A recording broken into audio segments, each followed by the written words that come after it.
Hello and welcome back to the Hollywood Actors Guide to Surviving the Film and Television Industry. This is your host, Jennifer Lynn Warren, and today let's talk about what your deal is. Since we are heavy into pilot season, a lot of us are dreaming about just getting that audition and into those rooms and actually getting that chance to actually audition for a series regular role, because I don't know any actor who doesn't want that, right? But here's the thing. So let's dream a minute. I know probably if you're listening to this, you're nowhere near getting there, or maybe you are. Who knows? This is such a weird industry. People go from zero to hero in a blink of an eye at times. It's crazy. The thing is if you get that chance to actually be in that room, you're going to need a quote. Now, a first-time series regular, which is what many of you probably would be if you're in this situation, is usually double the top of show guest star rate. That current rate right now is $4,197 a week for a 1-hour show. So let's say that you booked Stranger Things and you're an unknown actor, and so you're going in and you're going to quote low because you don't want to outprice the producers. This is so complicated, guys. Let's say you're auditioning for Stranger Things. You're up for a series regular. You're an unknown actor. In order to go into that producer session, they've decided that they really like you. Your agent needs to have negotiated what you are going to be paid before you're allowed to walk in that door and audition at that level in front of the network. You are not allowed in that room until your contract, like you have signed a contract saying, if I book the show, this is how much you guys are going to pay me. And if you're a nobody, you're very likely going to be working for that $4,197 a week at the moment for a 1 hour, right? Now, let's say you book the show. Congratulations, guys. So Stranger Things season 1 was 8 episodes. 8 episodes of Stranger Things. They filmed 11 days on each episode. So that's 88 days. So they filmed for about 18 weeks. So that's 18 weeks that you're getting paid $4,197. Okay. Now, $75,546 sounds like a lot of money to shoot this awesome show, right? But don't forget, you owe your agent 10%. So 10% of that is $7,554. You owe your manager 10% of that, which is another $7,554.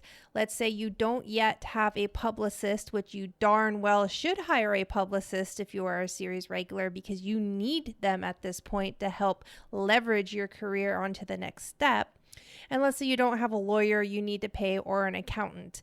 And I guarantee you're going to want a lawyer, an accountant, and a publicist if you get a series regular role. But let's just say we've got your agent and your manager so far that you're paying each of them $7,554. And you're also, by doing a Google search, an approximation of your taxes will be about $19,113, but that's if you had gotten paid over the course of 12 months. You're actually going to be taxed at a higher rate of that because your income's going to come to you at a shorter amount of time, but I couldn't figure out how to calculate that. So for now, we're just going to say it's $19,113 to the government. That leaves you with $41,325. If that's the only job you get that year, because Netflix is like, well, we also want you to sign this contract that you only do this show this year, because sometimes that happens, you're left with $41,325 to live off of for a year. Divided by 12 is only $3,443 a month that you've made as a series regular. $3,443 a month you've made as your first series regular role. That does not count the money that you're going to have to spend as a female on dresses, or a guy as, on tuxes for your red carpet events, the cars getting there, the hair, the makeup. You're still driving around, still trying to audition, still trying to hustle, still trying to meet with directors and all that other stuff. So I don't say all this to bring you down.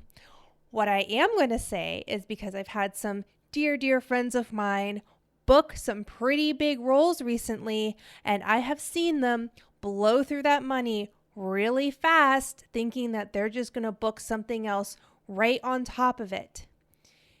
And it's very likely not going to happen, especially days when, like, Netflix, they're not paying residuals like they used to. It's just not, you can't count on pretty much any residuals anymore. So even, guys, I hope you get that series regular role, but you need to be really, really careful with your money and how you go about things. Now, the Julia Roberts and the Tom Cruises of the world, they're not working for these quotes. Actors who have been on TV for a long time, you might be very, very surprised. I have a friend with an Emmy who still works for SAG scale at times just to be able to keep working.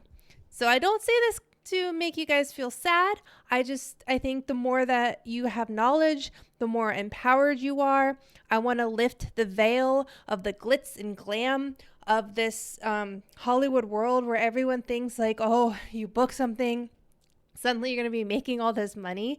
It is so very rare. Every now and then somebody just hits that lucky movie that does really well, or a lucky TV show that goes into syndication, or they book it and suddenly 7 seasons later they're still on it and they're able to buy a house. That's great. Like, more power to you. I just want to give you guys that cautionary tale. I don't think those people who were successful went and blew their money that they made right off the bat. I think they were very smart. I think they kept it, and they didn't go out and blow it on new cars and trips to the Bahamas instead of staying in and hustling. All right, this next little quick segment, I want to talk about auditions again and creating a character. And we hear a lot of times that you're supposed to go into the room and make really, really bold choices. And yes, that is very, very true. However, I want you to be very careful. Make sure that your choices make sense to the character. Don't be weird for weird's sakes. Don't make big choices for big choices' sake. They have to make sense, because if you confuse your audience, it makes them feel stupid. That goes to when you're writing, that goes to like so many things in the world, right? And the audience in the audition room is the casting director, it's the director, it's the producers. Those guys are your audience. You want to impress them, but don't confuse them. So when you're making your big, bold choices, I want this to go through your head like a mantra. Don't make my audience feel stupid. Be grounded. Make sure all my choices make sense for the character, and I will be so much more closer to booking this darn role.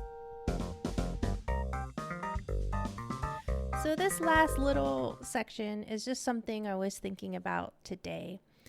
And I was thinking about this question, and the question that was so bothering me was, do guys want a princess to rescue?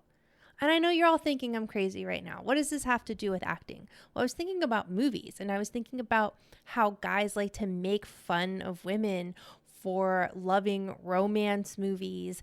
But I have found that a lot of guys like to watch romance movies just the same, except they call them action movies. So for women, we like to watch, like more of a conversational piece, right? Because women are stimulated by conversation and connection and deep romantic thought shared with your lover. And so it's popular, of course, for romantic films that are geared towards women is that type of thing where even though there is conflict and there can be some action and things like that, it's usually a verbal back-to-back and heartbreak and misunderstandings, and then they finally reconcile. I mean, hello, Pride and Prejudice, one of the best romantic books and films of all time. But then I was like, but what about action films? Guys love action films.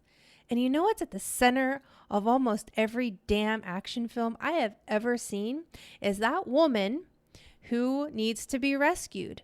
Just like in most romantic films, she needs to be rescued. And I know this is such a non-feminist thing to be talking about right now. And I know the culture is changing and shifting, but still 90 to 99% of the stuff made out there is still being made this way. And so you need to be aware of it. And I'm like, man, guys are watching, like, the action film is all about them getting a empathetic rush of adrenaline like the action hero has, and he's doing all this stuff and beating up all these bad guys. Why? It's usually for a woman that they need to save, some sort of princess that they want to rescue that needs to be saving. So we all are the same. Human beings are the same. And how we could be using this as actors is if you're a woman and you find yourself in an action movie audition and you're not sure how to deal with your role as the female, look at it from your perspective of how you would want it as a woman, right? She is probably in that movie. She really just wants him to come home and talk about the problem, but he's out blowing up bad guys. And it's the same thing for a guy. If you find yourself auditioning for a romantic movie and you're just like, this is not my genre, the guy that you are, the character you're auditioning for, is probably being forced into these conversations with this woman that he doesn't want to have. And he just wishes that he could freaking fix it or just punch somebody already. We're all watching the same movies. It's just how the character deals with it, whether it's feeding like the male adrenaline or the female need for that intimate connection. So I'd love to hear it if you guys agree with me or disagree with me. It's just something I was thinking about today. In the meantime, guys, if you want to follow me on the Instagram, it's at Hollywood Actors Guide. Break a leg out there, and remember, you are not alone.